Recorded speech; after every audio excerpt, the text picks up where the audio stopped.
Hello there. Welcome to my channel. My name's Teddy Grizz. If you're returning, welcome back. Okay. All right, I'm gonna stop doing the Gleeman impression here.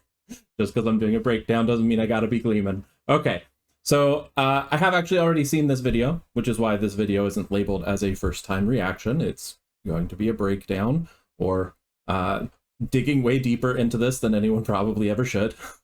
But, you know, I actually was speaking with Gleeman the other day, and when I asked about it, he said he was not going to do a breakdown for this video because it was just memes. But I think memes are important. Let me give examples here. If we look to the book of Skyebrows, Cream of the Slop, minute 2 second 38, we get this. To brighten up our lives, to catch the feeling in a meme so that the tribe survives. We post to pull the future close and shout, I saw it too. Creamy Mimi Mandaro says the art in fact is you. Creamy. Okay, and then if we go to minute 2:02, second 7, you get this.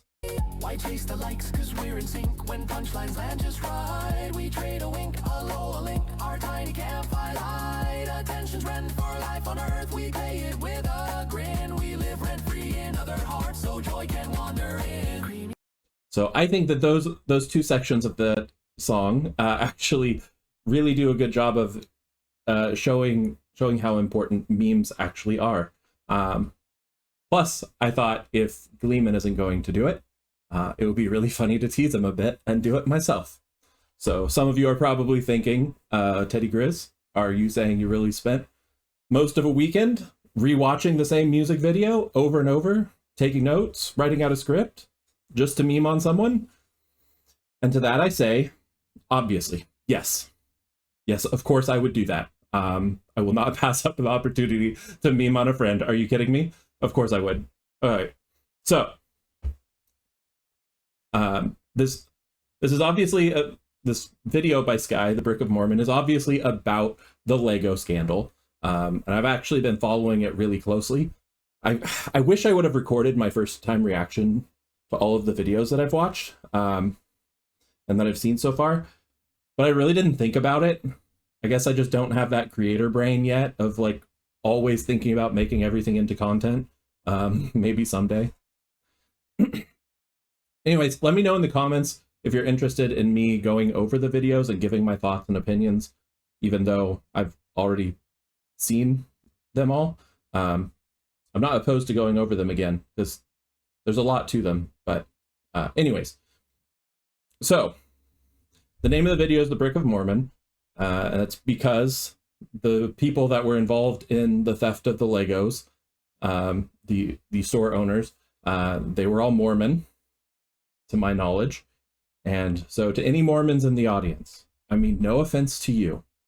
I've actually genuinely liked pretty much every Mormon that I've ever met in person. Not so fan of the guy who's in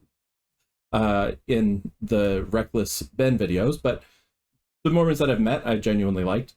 But I don't agree with your beliefs, and I actually think they're kind of silly sometimes. And so throughout this video, I will occasionally be voicing my opinion. So, I mean, no offense to you, but I'm not gonna pretend I don't feel the way that I do. So, okay, here we go. The Brick of Mormon.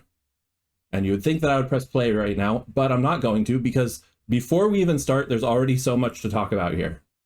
So, the person depicted in this shot, right at the beginning, this is Josh Johnson, one of the franchise owners of the Bricks and Minifigs location that stole the Legos. He is floating in this void surrounded by bricks, but by Lego bricks, and I believe that this is a representation of the outer darkness, as it is portrayed very similarly to how Reckless Ben portrays the outer darkness in his video. You'll see that right here.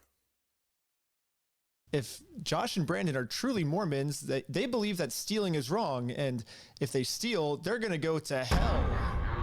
Or I guess in Mormonism they call it the outer darkness, but still.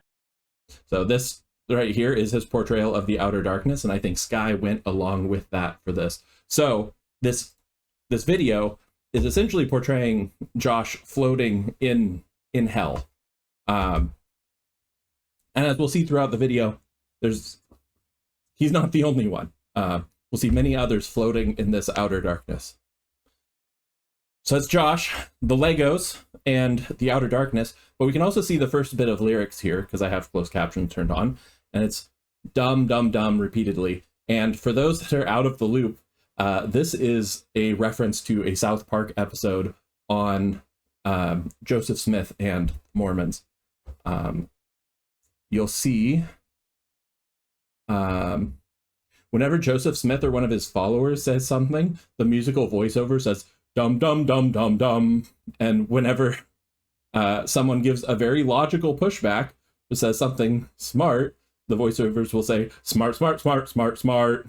And it's very funny. Like here, I have this pulled up. Smith was called a prophet, dum, dum, dum, dum, dum. That was the dum, dum, dum, dum, dum that happens throughout the whole thing. And then let me find. Lucy Harris, smart, smart, smart. Martin Harris, dumb. Smith really is translating off of golden plates, then he'll be able to do it again. Lucy Harris, smart, smart, smart. Martin Harris, dumb. Lucy Harris, smart, smart, smart. Martin Harris, dumb. Anyways, so that's where the dumb, dumb, dumb comes from. It's a direct reference to the South Park episode on it, which I think is pretty funny. I don't watch much in the way of South Park, but this is one of the ones that I actually did know. It's very rare for me to get a South Park reference, so I had to point it out to make sure people know that I'm hip, I'm cool, I know it's happening sometimes. Okay. Anyways, let's actually hit play now.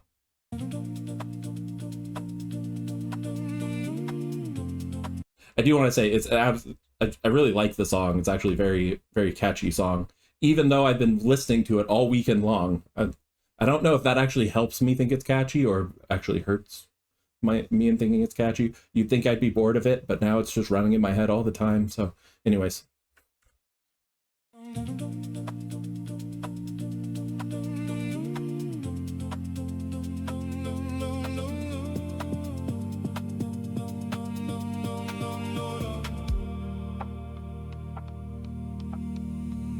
Walking a thin line on a slack line. Okay, I'm walking a thin line on a slack line. So at first I thought this was actually implying that this music video is from Ben's point of view. Reckless Ben, the YouTuber, is a professional slackliner. So that's what I thought. That I first thought that this was saying that it's Reckless Ben walking a thin line on a slack line. But I think it becomes very obvious later, even basically confirmed. This is not from the point of view of Ben. This is from the point of view of Josh, the first character we saw floating there in space. Oh, I didn't actually talk about the people that were floating. It'll loop back around. That's fine. I'll talk about each one. But Josh was, so this is from the point of view of Josh, and I'll point those out. So walking a thin line, it's like walking a fine line. I've always heard fine line, but I think thin line works too. Is like meaning you're doing something dangerous where even just a simple misstep could lead to disaster. And he's doing it on a slack line. And with Ben being a professional slackliner, this line is saying that a slight misstep for Josh will lead to disaster, and the path that he's taking is one that Ben is far more capable, far more experienced in walking along. So that adds an extra level of danger to it. Reading warning signs as a flat line. Reading warning signs as a flat line. Okay. So this is implying a misreading of a situation. A flat line being something is dead or finished, and warning signs telling you of impending danger. So if you're reading warning signs and you think it's a flat line, it's you're viewing something that should be a warning, should be telling you to stop or take some sort of extra level of precaution, and instead you're seeing it as something is dead, and if something's dead, then it's no longer a threat.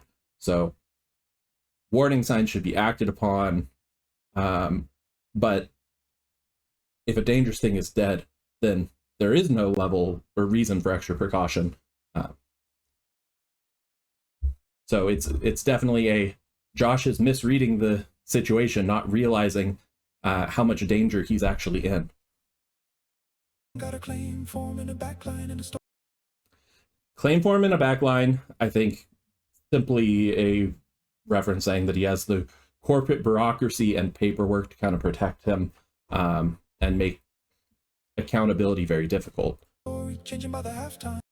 But the story changing by the halftime, now this is one that I think is a possible double meaning. I think we're going to see this a lot throughout the video of places where Sky put in things that could be interpreted as like parallels to the Mormon beliefs and the story of Joseph Smith. So going through this first, the owners of Bricks and Minifigs changed their stories repeatedly. So story changing by the halftime, yeah.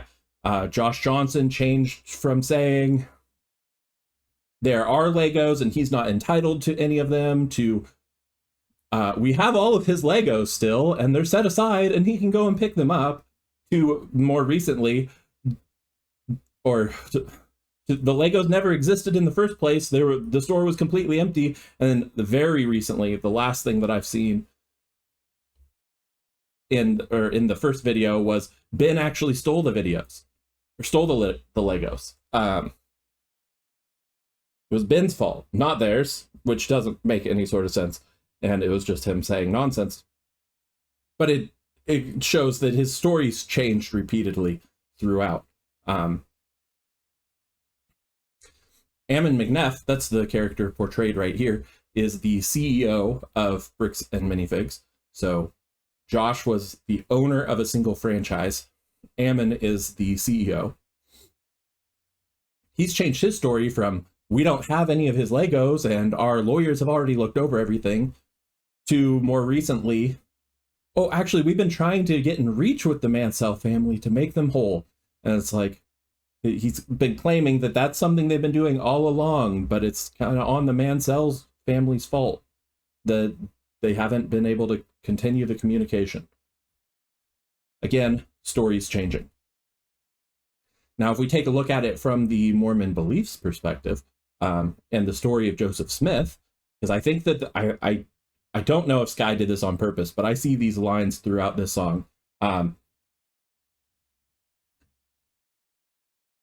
So Joseph Smith supposedly translated the golden plates by taking a seer stone. I think the seer stone he used was a white one, just a white rock, and he put it in a hat, and he pressed his face into the hat, and he looked in the hat. And when he did that, the rock glowed and the words just magically appeared. And if you ask me, he made it all up. But while he was reading off these words, someone else was transcribing them. People realized that if he were telling the truth, then he'd be able to do it again, and the text should match up completely. They had lost a chunk of the translation. I think it was 116 pages of what he had rattled off that had been lost. And they didn't know if it was lost or stolen. Joseph Smith claimed that he was given a divine revelation that wicked individuals had stolen 116 pages of the original translation with the intent to alter it and discredit Joseph. They were gonna change it, and then when he made the new copy, it was going to be exactly right, but the people had changed the originals. That was his story. So he used that as an excuse to not translate the golden plates again, and instead he translated a different set of magical plates called the Plates of Nephi, Nephi, I'm not really sure how that's pronounced, to be honest, and that those replace the original. So basically he knew he wouldn't be able to get it to match exactly because he was just making it all up. And so he made an excuse as to why the replacement pages didn't match the originals. And so that's the story changing by the halftime. Like, first chunk of the Book of Mormon just suddenly changed because I believe it's the first portion. Anyways, so that's kind of the Mormon side of it. All right, we're 22 seconds in, and been yapping for 15 minutes. This might be a long one, folks. Okay, on to the next portion. I say I didn't do like Windu. Didn't do like Windu. Oh, I like this line. There's a lot of... Okay, so let me go back to have the closed captions on the screen. I say I didn't do like Windu. Okay, so I see two different ways to interpret this this line. Mace Windu, being a Jedi Master, portrayed in Star Wars trilogy by the great Samuel L. Jackson. One thing that Mace Windu very notably did is he defeated Jango Fett, the bounty hunter. Now, bounty hunter is someone who is unrelated to kind of either party, and he's not actually law enforcement, but is hired to take down the target. And in some ways, that's very similar to Reckless Ben, being not part of the Mansell family, not part of the Bricks and Minifigs, and not part of law enforcement, but still being brought in to try and get justice for justice against Bricks and Minifigs.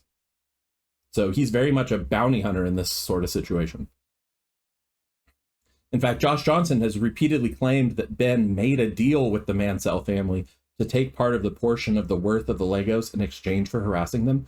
Now, I haven't seen any sort of evidence of that, but he certainly he's made this claim repeatedly. And so, yeah, this would make him very similar to a bounty hunter. So when he's saying, didn't do like Windu, it could be he didn't do the thing that Windu did, which was to take down Reckless Ben, or to take down the bounty hunter, Reckless Ben. So he tried and failed at emulating Windu by taking down Reckless Ben. The other way I could see this, and this is actually, I think, the way that it was intended to be, the didn't do could be a reference to the do or do not, there is no try quote. Now, that is a quote that comes from Yoda, not Mace Windu, but Yoda was never Mace Windu's master, but he was he was revered, and Mace Windu would have looked up to him.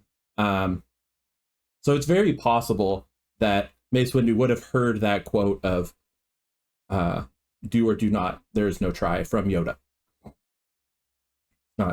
So I think that's actually what this is referencing. The do or do not, there is no try. Now, the famous phrase means that the meaning behind that is that you must fully commit yourself to the action without hesitation and with the belief that success is an outcome. So you do it. You don't try, you do it. And if you do not, then at least you were fully committed in your attempt. And that's what you're going to do. Now, Mace Windu, he tried to stop Emperor Palpatine and failed. Though when he did, he was fully committing himself to the effort with the belief that he would be successful. So in that case, the didn't do is do not, is essentially the did not. And so the line, I didn't do like Windu, means the speaker did not succeed in the same way that Mace Windu did not succeed, despite fully committing himself. I think this is saying that Josh Johnson pushed as hard as he could and tried as hard as he could and believed that he would be successful and failed in the same way that Mace Windu believed he would be successful against Palpatine and failed. Say I didn't do like Windu. If it ain't true, then I walk through every interview, got a bend to every memory, got an edit menu. All right, and this the interview got a bend to and memory got an edit menu. This could be referring to the CEO who has been doing interviews since the story blew up and the kind of inconsistency of his responses, or it could also be referring to Josh in his interviews with the police, the very corrupt police soul and spinning falsehoods. We've seen some police here. I think these police are representing the American Fork Police Department, which is the area in Utah where the police corruption seems to be rampant, and they were really going after Reckless Ben. I really like R2D2 unto others. This is simply a play on words of do unto others, which comes from Luke 6:31. Do to others as you would have them do to you, also known as the Golden Rule. But the play on words because it was Star Wars Legos and R2D2. I don't know. I thought that was fun. I just wanted to point that out.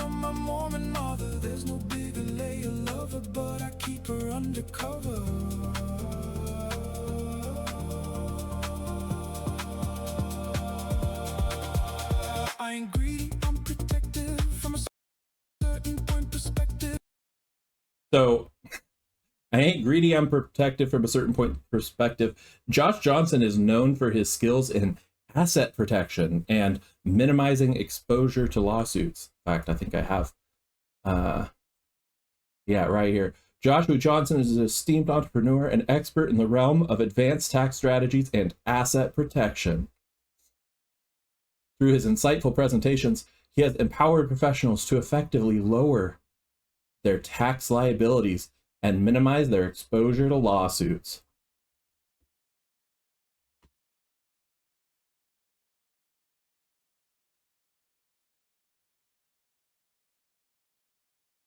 So he's saying, I'm not greedy. It's not that I'm stealing. I'm just protective of the assets. You just have to look at it from my point of view. Every fact is more subjective when the shelf looks so collectible. Basically, when the Legos are involved, I'll just ignore all of the facts. Mormon, call me shady, call me litigation crazy. He absolutely is litigation crazy. Josh Johnson repeatedly told Ben to sue him over the Legos that his company stole.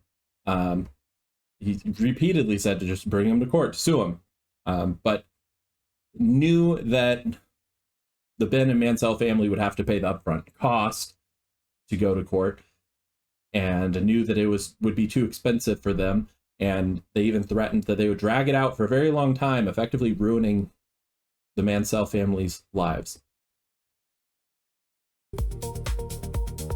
Call me maybe, call me daily, just don't call the feds Ben, maybe. Got a bad feeling, that's tradition, got a mission and a superstition. The mission and superstition is, I believe, commentary on Josh, as well as many of the other people involved. This scandal's Mormon faith. All Mormons are required to go on a, quote, mission. My understanding is that the duration of that mission can vary wildly. It could be anywhere from 6 months to 2 years.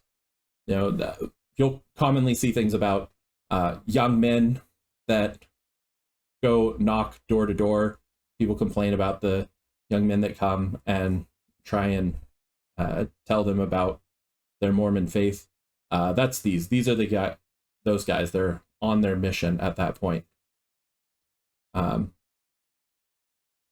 so Sky seems to be referring to their faith as a superstition. And that may be my own bias talking, because I disagree with the Mormon faith, but I think it's more of a cult than a church, and so I think calling it a superstition is a valid valid interpretation. Got a witness with a contradiction. Now, the witness with a contradiction, this line stumped me for a little while. He could be referring to the Lego theft still, which, if so, I'm unfamiliar with any witnesses of the theft that have had any sort of contradiction. I mean, the best witness we've had essentially is the camera footage showing everything that happened. So, but it could be that I've missed something, that there was a witness that has kind of contradicted themselves. Now, without getting too into the weeds of the Mormon belief, I do think it could also be related to that. The founder, Joseph Smith, had claimed that he found a pair of golden plates that had the words of God on it. One of the witnesses, Martin Harris, was eventually excommunicated from the Mormon Church because he eventually claimed that he only saw the golden plates with his spiritual eyes, meaning like a vision and not physically. And he said that he also claimed that anyone who claims to have actually seen the plates in person, like actually seen them with their eyes, including Joseph Smith, was a liar. So I think that could be the contradiction that is being spoken of. It could also be that there's in the front of every Book of Mormon, it has a list of 11 witnesses, the 11 people that have claimed to have actually been there and seen the golden plates that Joseph Smith was using to translate. And the amount that they've seen them varies from person to person. I think one of them only seeing a corner of the plate or something that came out from under the wrapping. But anyway, so there's a list of 11 people there. However, within the Book of Mormon, if you look at the verses Ether 5, 2 through 4, it seems to be saying that there will only ever be 3 people that will ever witness the existence of the plates. So that's a contradiction of, within the book, it says there's only 3 people that will witness it. And the book starts out with a list of 11 people that have witnessed it. And so that could be that contradiction. By the way, this person that is depicted on screen right here, she is the manager at the Bricks and Minifigs location where the theft took place. This character right here is what's his name? Something Best. What was it? Brandon Best. Brandon Best is the co-owner of the Bricks and Minifigs location. So there are the 2 owners, Josh Johnson, Brandon Best. There's a CEO, Ammon McNeff, and then there was that gal who was the manager of the location. So the line that just played was, "Got a lawyer, so that's permission." And this made me think of the moment in the Reckless Ben videos where Ammon, the CEO, had mentioned that they have lawyers that looked over everything, essentially trying to say that they have the green light to steal the Legos because a lawyer said so. I think I have that pulled up here too. What's going on? So you guys are holding some of our Legos? No, we're not. You're not? No. Is that a lie? No. That's a lie. You did take the Legos. No. So we have our attorneys have visited, like, again, so who's like. So he obviously got a little flustered there, but he was seeming to say that his attorneys have looked over everything. And so there's no problem because the attorneys got involved. Anyways, very, very silly in my opinion, to just dismiss it outright like that. Especially with all the proof that has since come to light. But we will continue. Kessel Run. This is another Star Wars reference. The Kessel Run is a hyperspace route used by smugglers. So he's saying no Kessel Run, meaning I'm not a smuggler. I wouldn't do that. And the squander means to spend foolishly. So he's saying he didn't do anything illegal.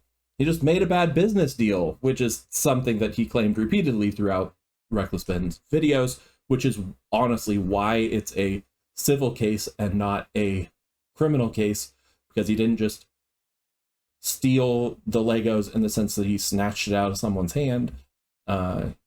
He stole the Legos in a way that for some reason is civil and is because he considers it a business deal.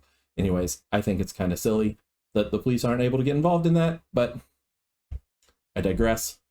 That is the way that the law works. I don't hide, the truth just wanders. I don't lie, I merely launder your questions, non-responder. Jedi mind trick, minor fib, and certain facts have gone missing, certain boxes gone fishing, certain cameras extra snitching, no.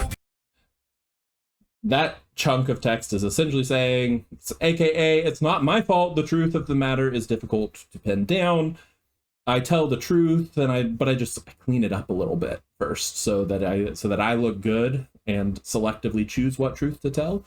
But yeah, okay. So even if it isn't all true, because some minor fibbing, but the lies that I told are very minor. They don't matter. And even if you were able to catch it all on video, it doesn't matter.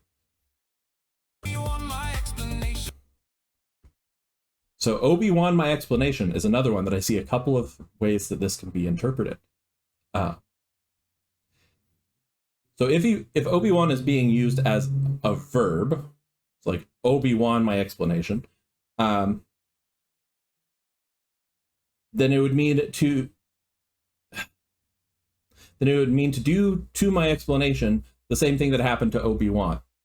And what happened to Obi-Wan? Obi-Wan died, but when he died, he came back in another form as a Force ghost. So one interpretation of this line is that even if you destroy his explanation, he'll just come up with a new version. Like his new version will be explained. He doesn't care. It'll just come back in a new form. Another possible interpretation comes from studying what Obi-Wan told Luke. So Obi-Wan told Luke that his father, Anakin, had died. Later, it's revealed that Luke's father was actually still alive and that Vader is his father. And Obi-Wan claimed that what he said was true from a certain point of view, because Anakin stopped being himself when he became Vader. So this interpretation of the line means that essentially Joss's explanation is true from a certain perspective, and just like Obi-Wan's, you simply need to ignore reality for that explanation to be true. Just have to ignore the facts. Mastery interpretation, every claim of variation on the theme of compensation. This is more about the story constantly changing with regards to what happened to the Legos and the compensation that the Mansell family is entitled to. They say Josh returned. This is showing Reckless Ben here, also floating in the void, interestingly enough. The Lego. I say why so black and white, though life's a spectrum. Let the force flow, finders keepers, that's my life code. So that right there, that back and forth between the Josh returned the Legos and I say why so black and white, though, this, as well as while showing Josh Johnson on the screen, pretty well cements that this song is in fact from the point of view of Josh. There's been other hints along the way, but this is making it very blatant. Faithful Millennium Falconist. Faithful Millennium Falconist. The Millennium Falcon was, of course, the spaceship that was used by Han Solo, a smuggler, to set a new record in the Kessel Run, which we talked about earlier.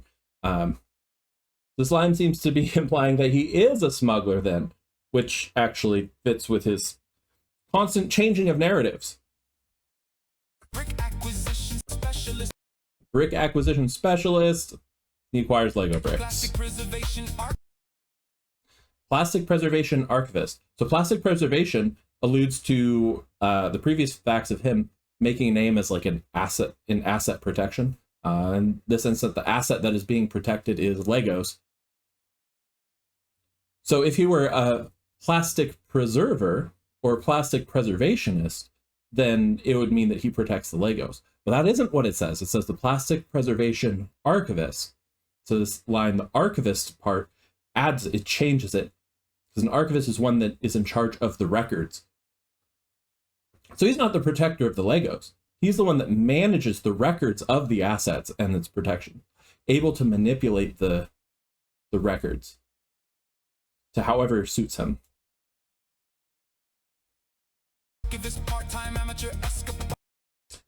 An escapologist is another term for an escape artist. So that's someone who can get themselves out of confinement, such as Harry Houdini. He's probably the most famous one, Harry Houdini. This seems to be commentary on Josh's attempts to get out of accountability, stating that, but also stating that it's his part-time job. He's a part-time amateur at it. It implies that he's not actually very good at it. He's trying to be an escapologist, but it's not working out so well for him. Some folks pray for revelation. I pray for shelf space allocation, searching for divine confirmation through collected grade valuation. These lines here seem to be implying that Josh is not living up to his faith appropriately.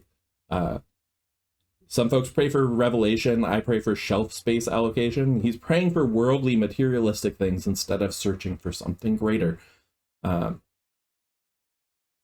Searching for divine confrontation through collector grade valuation. So when I think of divine confirmation, I think of the confirmation of my intrinsic value that comes from being made in God's likeness. The Bible tells us that we are all made in the image of God, and that we as people have worth and value for that fact alone. Like, it doesn't matter if you're smart, dumb, doesn't matter if you're rich, poor, you as a person have value because you are made in God's likeness, and God's likeness has value. So that's what I think of when I think of divine confirmation. I honestly didn't look super deep into this line, but that's what it first triggered in my head. So these lines together, searching for divine confirmation through collector grade evaluation, is implying that Josh is trying to find his intrinsic value through the material goods and earthly value that the material goods and earthly value that those goods hold. Force awoke inside my heart, near the vintage Lego part. Some call that the darkest start. I call that a brand new start. So the Force has a light side and a dark side. So the Force awakening within someone is not necessarily a good thing. So it could be a dark side of the Force stirring within them. So he said, the Force awoke inside my heart near the vintage Lego part. So something stirred in him by the vintage Lego collection, and it was something dark that was stirring in him. As the next line says, some call that the darkest art. I call that a brand new start. The brand new start portion, I think, is alluding to him purchasing the franchise and taking over the business, and thinking that by doing so, it's a brand new start, that he can just ignore all of the contracts and deals that were made with the previous owners because he didn't sign them, even though they were contracts with the business. So the possibility of this brand new start that he's envisioned, enabling him to steal these vintage Lego collections, has stirred something dark within him. And as we know, he ended up acting on that dark feeling. Say, look, let's be objective. The collection looked neglected. I was simply redirected by a higher force directed. Okay.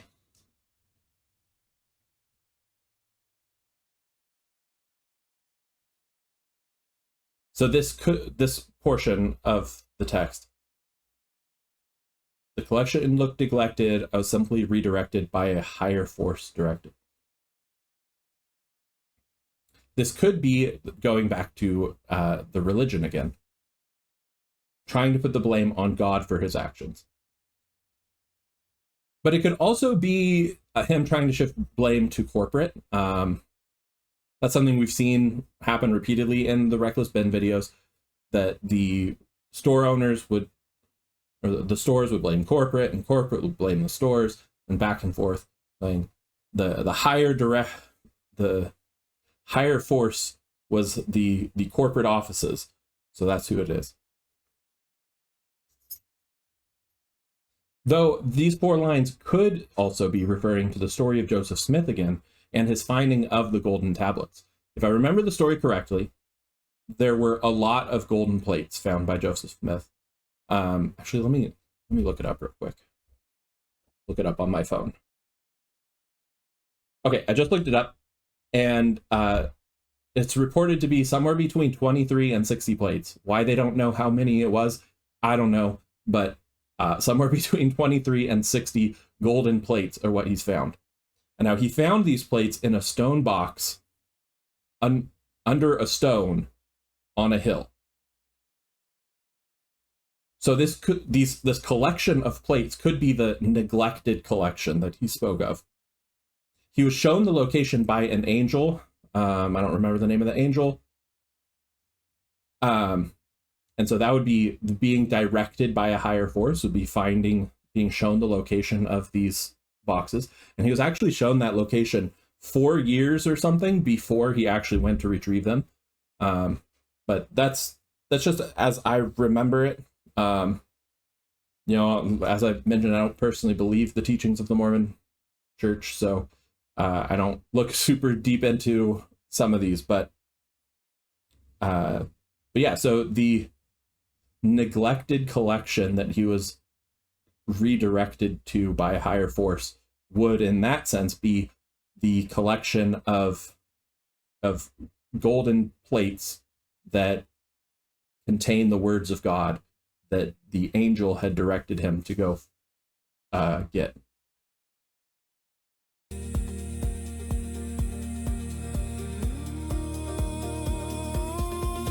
Walking a thin line on a slack line. Every headline turns to backfire. Every fact check fuels the tire fire.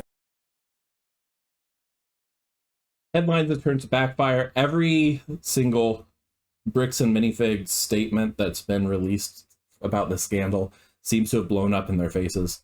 It's filled with lines or statements that have been disproven, or at the very least brought into serious question by the evidence that's been made available. So as a result, every attempt at controlling this that their PR team seems to do, every attempt at getting some good press has actually made everything worse for them. So every fact check fuels that tire fire of outrage. Every witness suddenly retires, got more spins than a lightsaber. Every month the tale gets stranger. Every statement shape changes later, like a legally distinct changeling vapors. Again, the story keeps changing over and over. Also, we've seen this character several times throughout. This is a portrayal of Joseph Smith himself. As best that I could tell, the portrayal of the officers here are not actually the officers themselves that we've seen in the videos. So I've tried to match up some of the name tags, and the names that have been on the names that I've been able to make out that have been on these videos didn't match up with the names of any of the officers from the list of officers that I've seen. So yeah, I think that they're just police officers in the video to represent the American Fork Police, and that they're not actually the individuals involved. Swearing I'm a Mormon mother, blaming one thing then another. So they're constantly shifting blame, blaming one thing then another. Like this has been, like I mentioned earlier, throughout they've been just shifting blame back and forth. The corporate office blaming the franchise is blaming the corporate office, blaming the owner. But it's been shifting around. Most recently, as I said earlier, I've heard them state that the reason the Mansell family hasn't gotten their property back yet is because the Mansell family stopped communicating with them when they would ask them for documents. So they're saying that they've been trying to work with the Mansell family, which is provably false, but they've been trying to do that all along the way, to get them their stuff back, but the Mansell family, they'd ask the Mansell family for some form of documentation, and then they'd stop responding. So even now, they're still kind of shifting the blame except now they're shifting the blame to the family themselves, that it's their fault that their stuff got stolen, and their fault that they don't have their stuff back.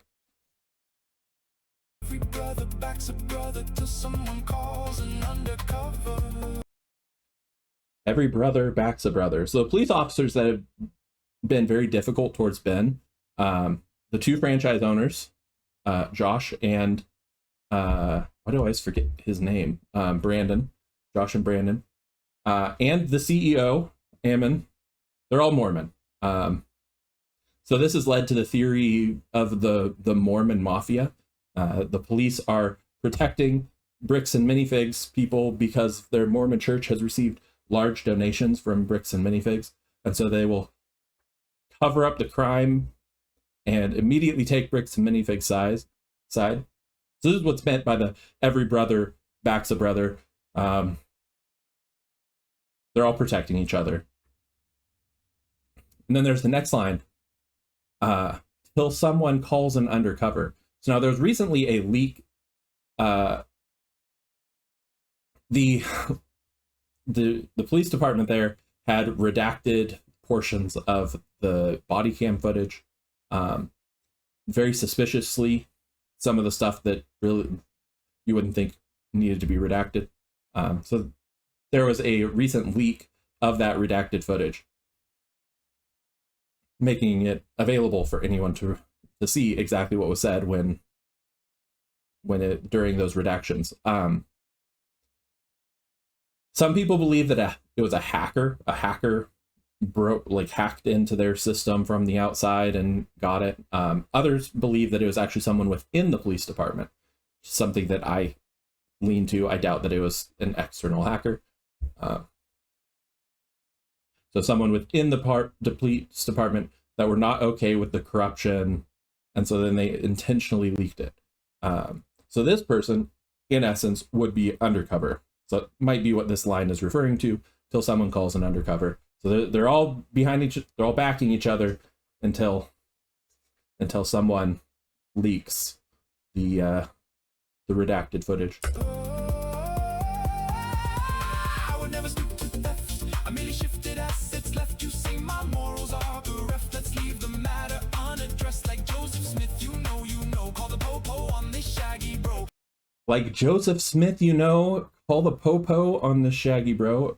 For those of you that aren't as hip as me, the popo is the police. Okay, everybody knows that, but I'm explaining it in far too much detail anyways. So like Joseph Smith, call the police on this guy. I didn't know this until I looked it up. Joseph Smith has quite the criminal record. He was arrested at least 42 times. Amongst his charges, he was charged with a misdemeanor related to being a disorderly person because of his activities as a, quote, seer. Basically, he told people that if they gave him money, he would be able to use his seeing stone to go find buried treasure for them and make them rich. Be able to just look into his stone and find where there's buried treasure. So he was scamming people. In Ohio, he was charged for assault, battery, and conspiracy to murder, though the conspiracy charge was dismissed. In Missouri, he was indicted for treason. In Illinois, in 1844, he was charged. Oh, wait, was this Illinois? I think it was. He was charged with adultery for his practice of polygamy. At one point, he ordered people to destroy a newspaper. He ordered the destruction of a newspaper that was critical of him. And so he was charged with inciting a riot. And when he refused to submit to arrest for the riot, he instead declared martial law and mobilized I'm going to pronounce this wrong, the Nauvoo Legion, which is the militia for the city of Nauvoo, Illinois. So he mobilized a militia and declared martial law to prevent himself from being arrested for starting a riot to destroy a newspaper that was critical of him. So when he mobilized the militia, this caused the governor of Illinois to mobilize the state militia in order to regain power. Under the threat of the state militia, Smith surrendered to the authorities and was charged with treason again, but this time treason from Illinois instead of Missouri. Yeah. Wild stuff. Guy was up to some wild things. So yeah, the lines of like Joseph Smith, you know, call the popo on this shaggy bro. It's like, yep, you call the police on him just like you would for Joseph Smith.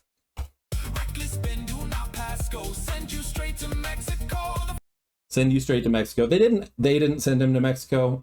So by the end of the second episode, Ben was in Mexico, and he made it look like going to Mexico was specifically to run away from the police. I don't think that's why he was there. He's a professional slackliner. There was video of him slacklining there at some sort of festival. I think he actually went there to have fun and to slackline, and possibly because he's a professional at it, possibly getting paid. It was possibly work for him to be doing that in Mexico.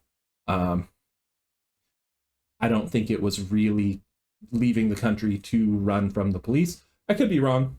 And it's certainly made for a good and interesting ending / cliffhanger to that second video of his. It made it seem like he went to Mexico to flee the country, but I'm just not totally convinced that that's why he went there. The force is strong with my collection, the source is wrong on inspection. The force is strong with my collection, the source is wrong on inspection. This could be Josh bragging about how great his collection is, claiming that it's his. But don't look where the collection comes from, or you'll see that it's stolen. Or this could also be a reference to the collection of plates again. The golden plates, the plates of Nephi that Joseph Smith translated from. So, but don't look where that collection comes from either, or you'll see that Joseph Smith made it all up.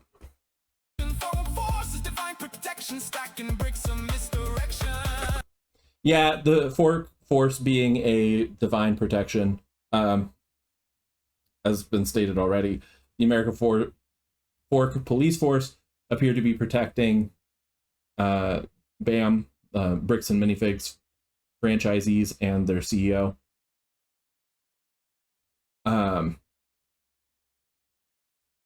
Their actions, how far they've gone after Ben, and how they've gone after him so hard. At one point, they were essentially taking orders from the Bricks and Minifigs CEO. It's all incredibly corrupt. It all looks really, really bad. I think this Tiny Planet line is really funny. It's taught that Mormons will be made the same as God when they die and go to heaven, and will actually even become gods themselves. So they believe that God is essentially a title that can be given to all of them. I remember growing up and talking with Mormons that I knew, and they would talk about how when they go to heaven, they're going to get their own planet that they're going to be the god of.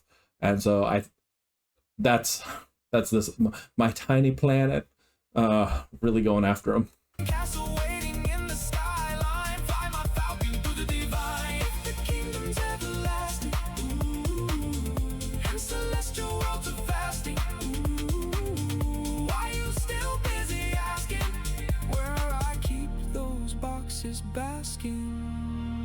Never let go, never let go. That's the motto, that's the tempo. If the force says no, then maybe. If it's a stop, then move it slowly. So this here, I think in this instance, the force is a representative of the divine, of something otherworldly, something more powerful, higher than us, that is giving instructions.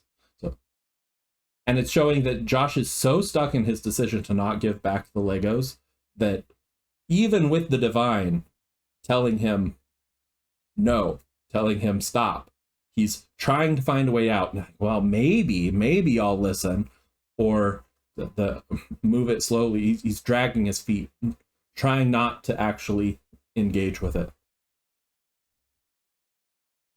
R2D2 unto other, swearing on my Mormon mother. There's no bigger Leia lover, but I keep her undercover.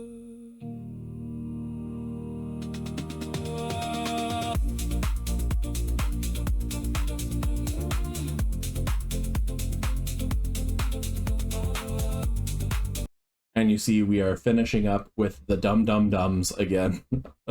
Back to the reference from South Park, right where we started.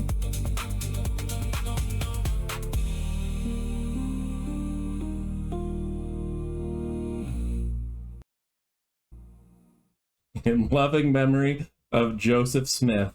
Yeah. So this song, while a meme song, a song that came out, Sky put out very quickly, I think it has more layers to it than a lot of people expect.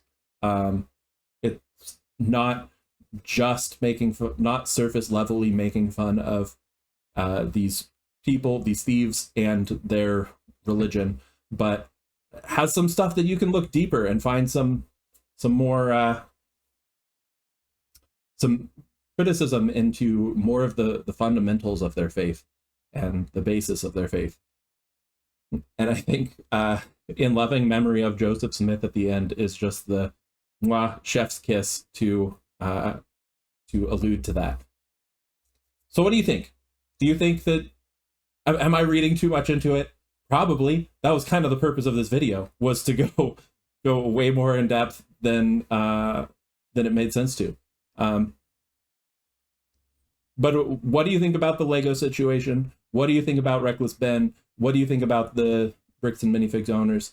And yeah, I'd be happy to hear what you guys thought of some of my interpretations. I'm sure I got some things wrong. Feel free to let me know. Anyways, that's it for me. Thank you so much for being here. You guys, take it easy.